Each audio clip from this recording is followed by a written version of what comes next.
এই গল্পটি সুসান্না হারবার্টের জীবনের জটিলতা এবং ঔপনিবেশিক উত্তরাধিকারের ভারকে প্রতিফলিত করে।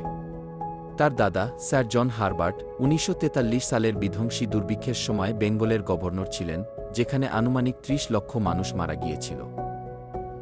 সুসান্না যতই তার দাদার ভূমিকা সম্পর্কে জানেন, ততই তিনি তার দুর্ভিক্ষের নীতির সাথে জড়িত থাকার লজ্জার মুখোমুখি হন।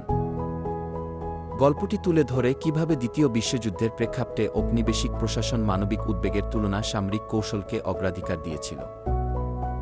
জন হারবার্ট স্থানীয় সম্পদ শত্রুদের হাতে যাওয়া প্রতিরোধ করতে যেসব নীতি গ্রহণ করেছিলেন, সেগুলোর ফলে বেঙ্গলের জনসংখ্যার জন্য তীব্র অভাব দেখা দিয়েছিল, যা প্রাকৃতিক দুর্যোগ এবং মুদ্রাস্ফীতির কারণে আরও তীব্র হয়েছিল।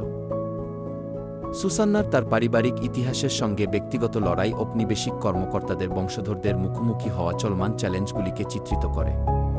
এক সময় তিনি তার দাদার ভূমিকা নিয়ে গর্বিত ছিলেন, তবে তিনি যখন সংরক্ষণাগার পর্যালোচনা করেন এবং দুর্ভিক্ষ সম্পর্কে পড়েন, তখন তার দৃষ্টিভঙ্গি বদলে যায়।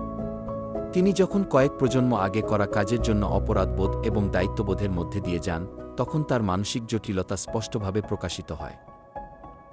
হারবার্টের প্রতিফলন এবং ইতিহাসবিদ জনাম মুখার্জির অন্তর্দৃষ্টি তুলে ধরে কিভাবে তার দাদার মতো সীমিত স্থানীয় জ্ঞানসম্পন্ন ব্যক্তিরা বিশাল ক্ষমতার অবস্থানে বসানো হয়েছিল।